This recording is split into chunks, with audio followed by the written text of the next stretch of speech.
sugar. It's a natural satisfier. It turns off your appetite faster than most foods with less calories. And if you believe that they didn't lie, that they didn't do that on purpose, my personal opinion is you're also an idiot. Think of it. Coach Greg, in today's video, sugar is the answer to all our problems. Apparently, if you add sugar, eat more sugar, it's going to curb your appetite, going to make it easier to lose weight. At least that's what they said 60 years ago. And if you believe that they didn't lie, that they didn't do that on purpose, that they just didn't know better, then my personal opinion is you're also an idiot. Think of it. You really think that 6 years ago that they didn't know any better? They could create an atomic bomb. They have the best researchers in the entire world, but they didn't know that sugar wasn't good for us? Really? Sugar can be the willpower you need to undereat. Sugar just might be the willpower you need to curb your appetite. Sugar keeps your energy up and your appetite down. If sugar is so fattening, how come so many kids are thin? 50 years ago, sugar industry quietly paid scientists to point blame at fat. And so if you think there are no conspiracies, that the powers that be, they're just looking after our best interests, what is wrong with you? Are you living under a rock? Did you not watch the Netflix documentary on oxycodone? No, it's not addictive, no problem. We'll just make trillions of dollars from this and we'll tell everyone it's not addictive. Really? How did that work out? Or remember that pandemic? Remember that? Oh, they just care about our best interest. We'll just shut down all the gyms, tell people to stand 6 feet apart and wear a friggin' Halloween mask. Well, guess what? Wake up, it's not Halloween. And what did that do for us? How many people out there ended up getting fat during that special time and are still now trying to lose it? And so we've got a woman, she's licking what appears to be an ice cream cone. I'm hoping it's an ice cream cone. Tell me that's an ice cream cone and it's not her OnlyFans account. When you're hungry, it usually means your energy's down. Debatable. By eating something with sugar in it, you can get your energy up fast. In fact, sugar is the fastest energy food around. And when your energy's up, there's a good chance you'll have a willpower to undereat at mealtime. How's that for a sweet idea? Sugar, only 18 calories per teaspoon. It's all energy. Wow, only 18 calories per teaspoon. You know how small a teaspoon is? And what do you think they put in cereal? For the most part, cereal, it's jam-packed with concentrated sugar. Kids are eating their Frosted Flakes, their Fruit Loops, their Alphabet cereal. The list goes on and on.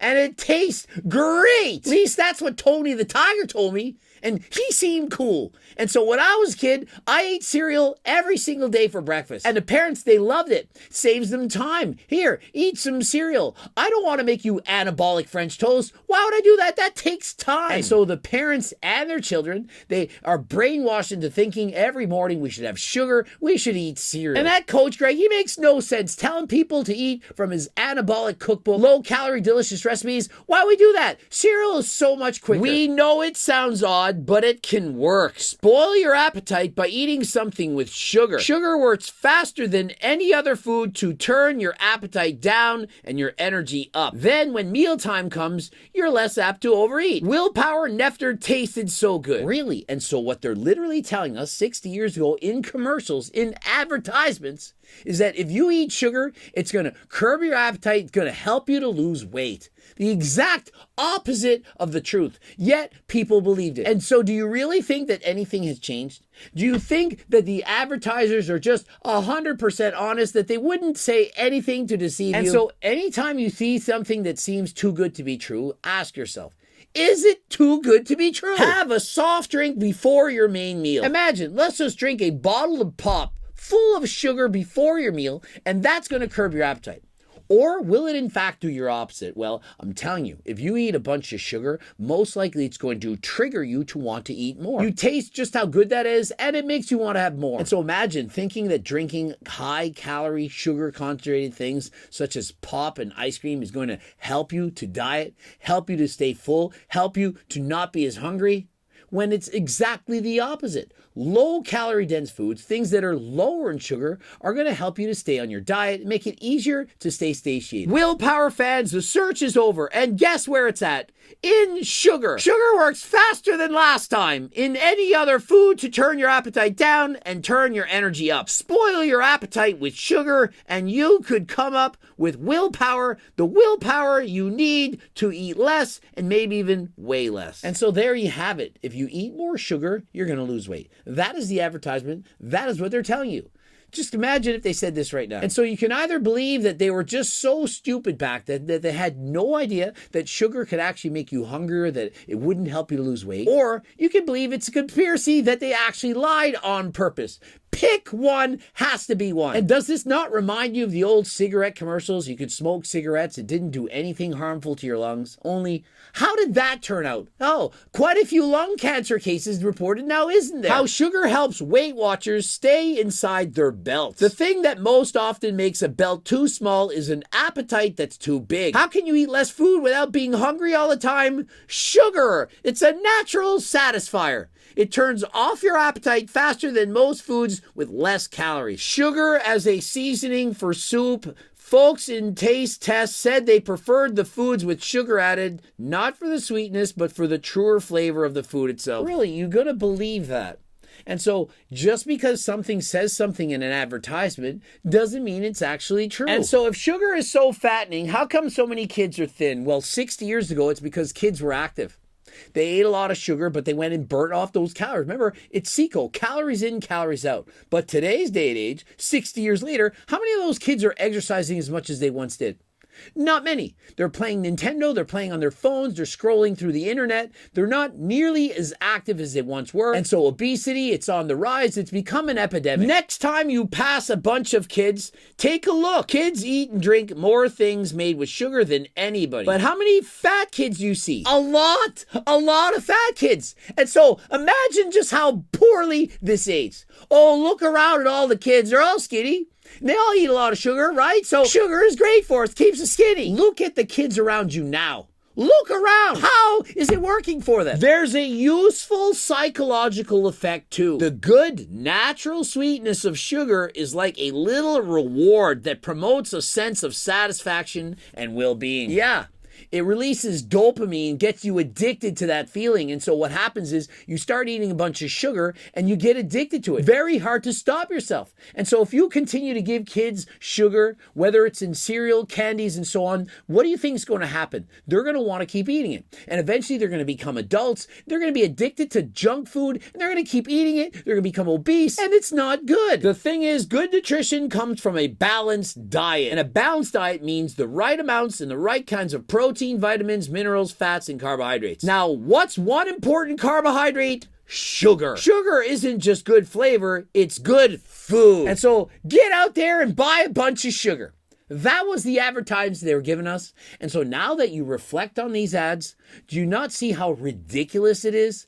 In the same sense, if you look at ads for cigarette smoking back 50 years ago, you'll see this is ridiculous. How did they allow it? What about oxytocin? Ridiculous. How did they allow it? Oh, in the pandemic? Well, we're not allowed to talk about that one now, are we? 50 years ago, sugar industry quietly paid scientists to point blame at fat. In the 1960s, the sugar industry funded research that downplayed the risks of sugar and highlighted the hazards of fat. The article draws on internal documents to show that an industry group called the Sugar Research Foundation wanted to refute concerns about sugar's possible role in heart disease. The SRF then sponsored research by Harvard scientists that did just that. The result was published in the New England Journal of Medicine in 1967 with no disclosure of the sugar industry finding. And so when I was a kid growing up in the 1980s even, I remember this happening in spades. Everything was low fat, reduced fat, light. And so what the food industry did is they reduced the amount of fat in things and added in a ton of sugar to make up for it. After all, sugar had 4 calories per gram and fat had 9. Problem is, if you added in so much sugar, did it really make that difference? In the end, if calories are the same, it's not going to matter. And if you're eating a lot of sugar, which often triggers that dopamine release and you want to eat more, it's oftentimes a trigger food. And so what happens happens is people just consumed even more of it. And even worse, what's now happened is the worlds have collided. We all know that eating a lot of sugar, not technically good for us, as well as eating a lot of fat, also not technically good. And so what do? Let's mix them up together. When I was growing up, you might eat an ice cream bar for dessert. Maybe you'd eat a chocolate bar. But eventually those worlds collided. They said, hey, let's mix the two up. Let's have ice cream and mix in chocolate bars. And so that we end up with things like Haagen-Dazs or Ben & Jerry's where it's ice cream full with chocolate. And so what chance do people have? Think of it. All that sugar with all that fat, all that high calorie dense, highly palatable foods tastes amazing. And so what happens is in the real world, people are overweight. They're eating all this junk in secret. When they're eating with their friends, breakfast, lunch, and supper, they're eating hardly anything. You see them eat and you're thinking, how are they overweight? They're eating less than me. But what happens is no one sees what they do at night. For example, it's now bedtime, they're watching TV, they're eating chips, candy, ice cream, and so on. Or perhaps they're waking up at 2 in the morning eating a bunch of junk. They eat in secret, and so that is why they're overweight. And so you might have friends that say, hey, I follow the perfect diet. I'm only eating 1,200 calories a day. I'm doing cardio. I just can't lose the weight. It's because I have the obesity gene. It's not my fault. Are you actually seeing what they really eat 24 hours a day? I don't think so. Have you ever had a roommate and watch what they eat at night or middle of the night and so on? You get up out of bed and you notice they're sitting at the fridge counter eating an entire batch of ice cream. I've seen that many times in my life. People don't often struggle with food in the breakfast, lunch, and supper. What they do is they struggle at night. And so if someone is in fact overweight, you can say with certainty it's because they eat too much compared to what they burn off. You can try to give them every excuse in the book. You can try to be understanding. You can be kind and caring. You can do all of that.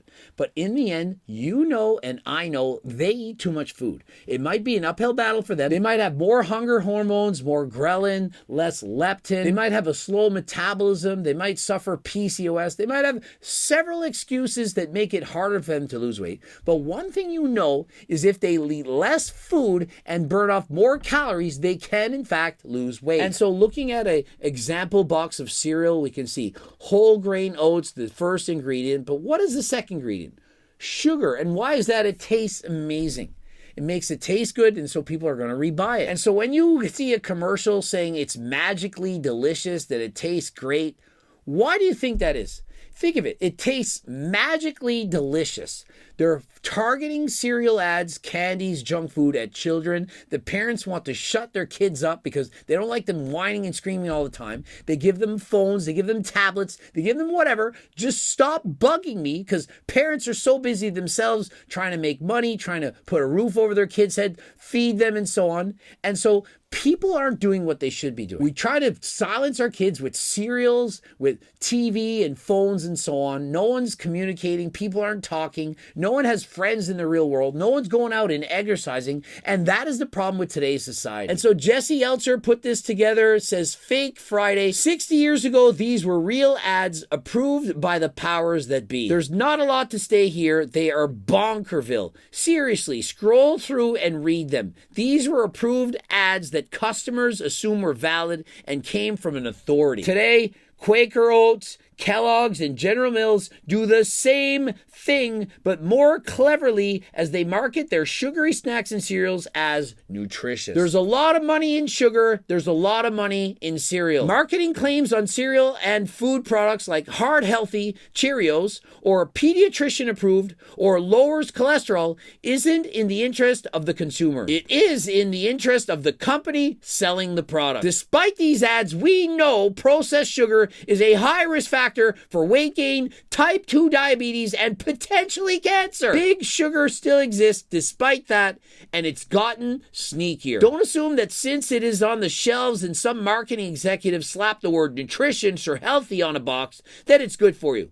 Read labels, educate yourself, because the big food companies don't care. I pulled this from @thefoodbabe. Vanny, who runs this site, is a great resource for information on the topic. And so the main take-home message is this: you can't trust all the advertisements that you see. They don't actually have your best interest at heart. They're just trying to make their money. They're lying oftentimes, and it's very difficult to see the difference between when someone's telling the truth or when somebody's lying. One thing I can guarantee is the foods in my anabolic metabolic cookbook are lower in calories and satisfy the large eater's cravings because the foods are amazing in taste and much larger in volume, helping you to keep you full. The foods, although very quick to make, may not be as fast as eating a bowl of cereal, but have a lot more to offer. Foods that are high in protein help you to build muscle, high in fiber help you to stay full, and if you're interested in Cookbook 3.1, click the link in the description, code Greg, 15% off. Don't forget, I'll have HLT supplements, clothing line, tank tops, hoodies, jogging pants, and so on. Also, so many different products out there. For example, this collagen protein. We have so many things I have no time to talk about. Please head over to my website. If you have no money, it's okay. Get to the website, get the free diet and training program. It's close to 50 pages in length. Become one of the 300,000 plus newsletter subscribers. Subscribe, click the bell button, like the video if you liked it, add a comment, like the video. Did you like it yet? Watch one of those two bloops. And of course, coaching plans by me and my team, the cookbooks, the Circle Diet book, training books. You can get all those on my website. Don't forget, I also do phone consults and cameos. And until next time, I am out.